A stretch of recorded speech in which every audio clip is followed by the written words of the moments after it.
साए से निकला मार के कट लहरिया।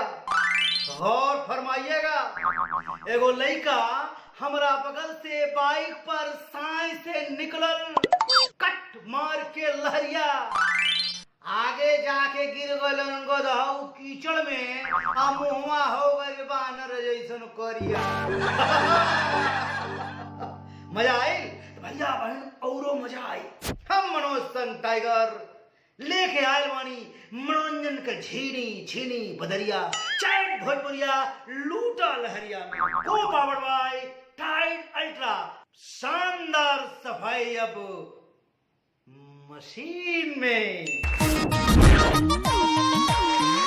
नया हफ्ता में हमने के साथे बने एगो नया गेस्ट, जिनका साथे एंटरटेनमेंट होगी एकदम बेस्ट। तो देर ना कर जाओ, आई चल के दीदार कर जाओ अपने नया मेहमान एक्शन स्टार यश कुमार का।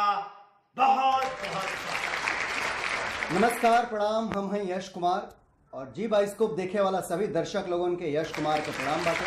चैट भोजपुरिया लूटा लहरिया देखते देखते इतना पॉपुलर हो गई बाटे कि हम यश कुमार अपना आप के रोक ना पाऊनी है एक कार्यक्रम में आ गए। एकदम सही बात कहला यश भाई। तो चलिए एंटरटेनमेंट की शुरुआत कर जाओ यश कुमार के साथ। यश भाई, पूरा इंडस्ट्री जानेला कि यश कुमार का प्राण अपन बिटिया आदित्य में बसेला। यश कुमार अपना बिटिया पे अपन जान छोड़ गए।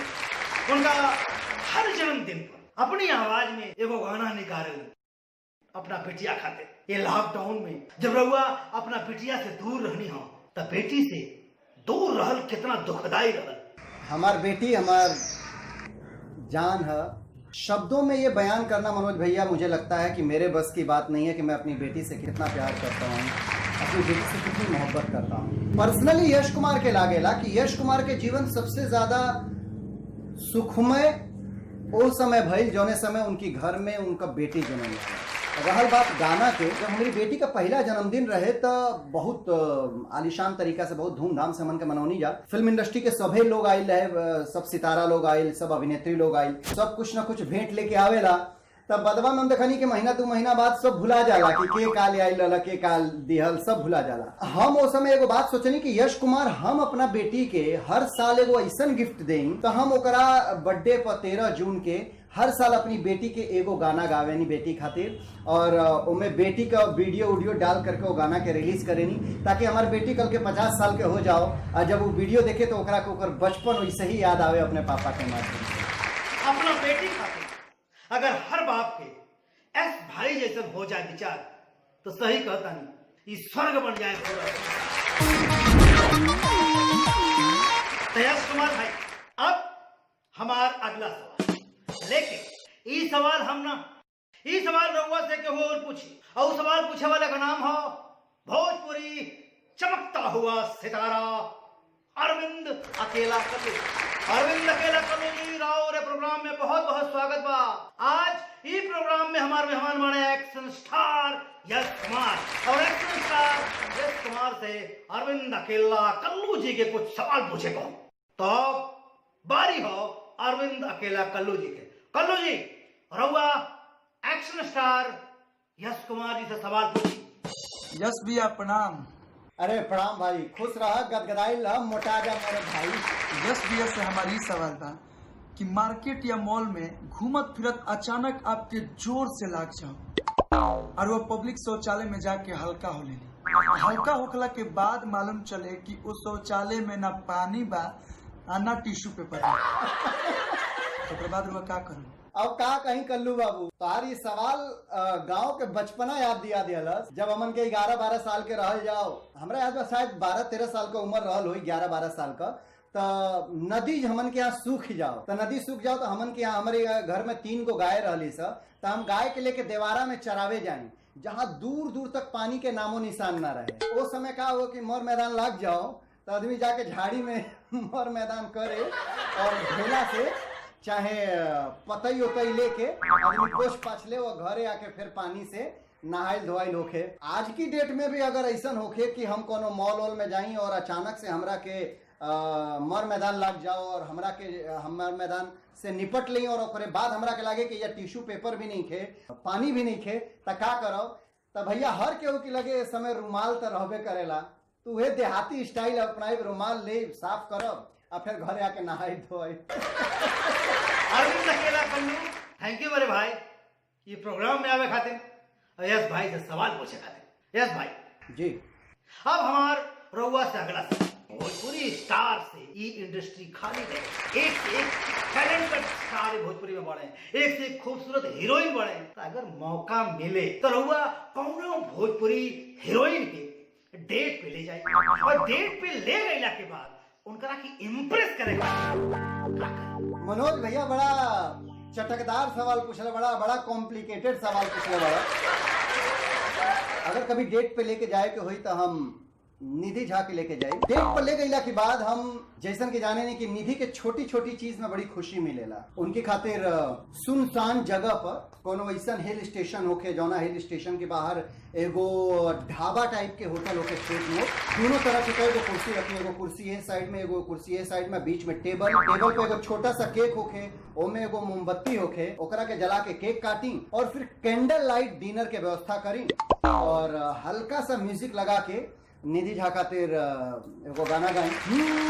दिल है दीवाना तुमको ही चाहे, तुम मेरी चाहत हो, बेशक तुम मेरी मोहब्बत हो।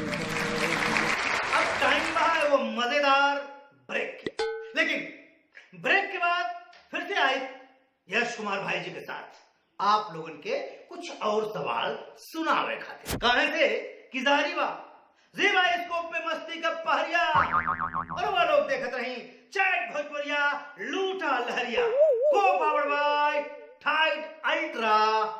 शानदार सफाई अब मशीन में। मान लो सड़क पे चलते दौरान तारा के गिरल 2000 का नोट दिख गया, अब तोहरा के वहां आसपास कोनो आदमी देख भी ना रहल होके, तो का करबा? वो नोट उठा के भगवान का प्रसाद समझ के जेब में रख लेबा कि वैसे छोड़ देबा? तो भैया ब्रेक हो गई खत्म और यश कुमार के साथ हाजिर हो गए बानी हम वो प्रोग्राम में जो का नाम बाटे चैट भोजपुरिया लूटा लहरिया को पावर्ड बाय टाइड अल्ट्रा। शानदार सफाई अब मशीन में। जैसा कि आप लोग जान हमारी आज ई एपिसोड में हमने के साथ बानी भोजपुरी एक्शन स्टार यश कुमार। बचपन में मास्टर साहब के जवाब देवे में निकलत रहल जवान, आज वही अंदाज में हम लेबल करें इम्तिहान। कैसे कि हमारा सवाल ना होला, ये होला 16। भैया इस सेगमेंट का नाम है बम गोला।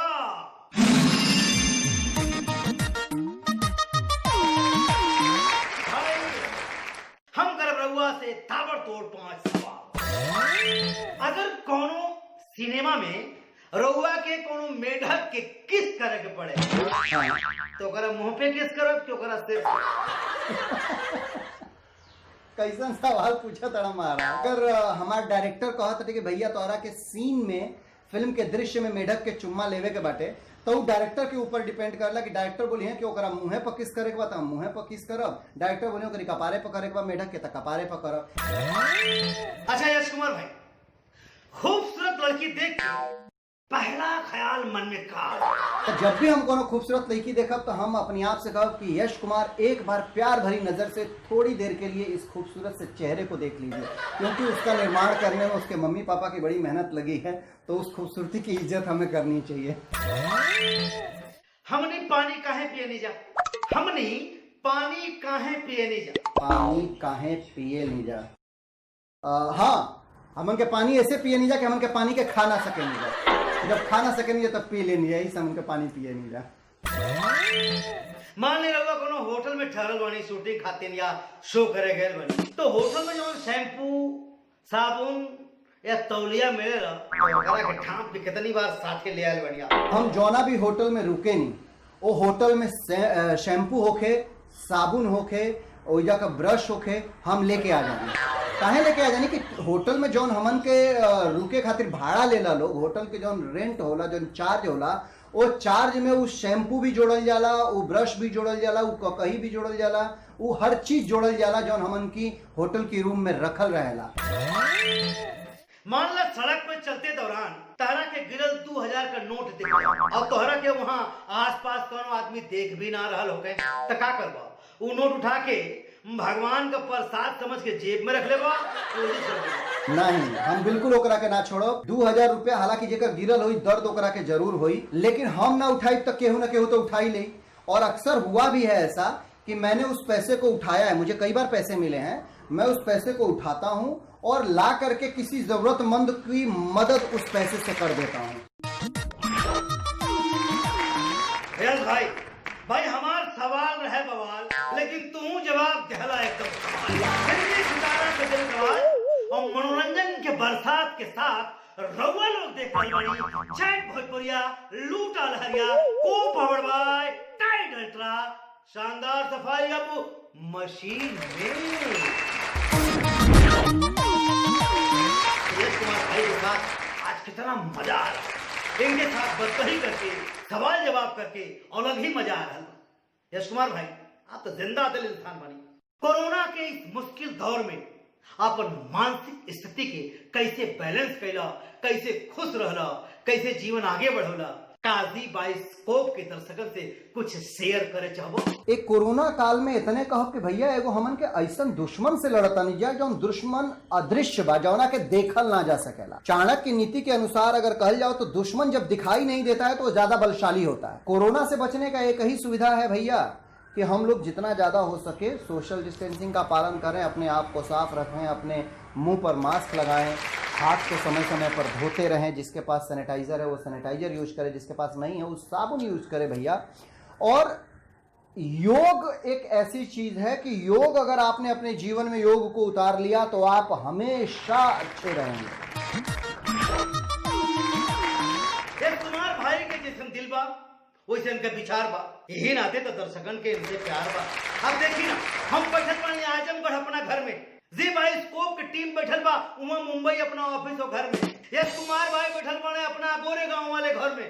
सब एक दूसरा से हम लोग यही बैठ के प्रोग्राम एडिट करतानी, वीडियो बनावतानी, हम ये से पूछतानी, वो अपना घर से जवाब देते बाने, जी बाइस्कोप वाले वहाँ घर पे ऑफिस में बैठ के एडिट करते बाने आप लोगों को मनोरंजन खाते, ताकि प्रोग्राम देख के रउआ लोग मुस्कुराई तो हम लोग अपन फर्ज निभाई। कोरोना के महाकाल में घर से बाहर निकलने से पहले तैयारी कर ली, मास्क लगाई, सैनिटाइजर लगाई, सोशल डिस्टेंसिंग बनाई, तब है ना कोरोना महामारी देश से भागी। ए भैया ये कोरोना के भगावल बहुत जरूरी बा। अच्छा चिंता मत करी रउआ लोग, हम तो बनी नू।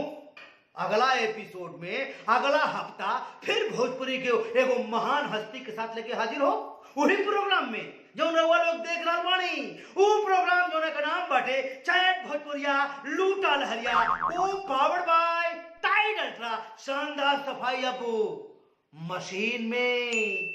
तो भैया नमस्कार।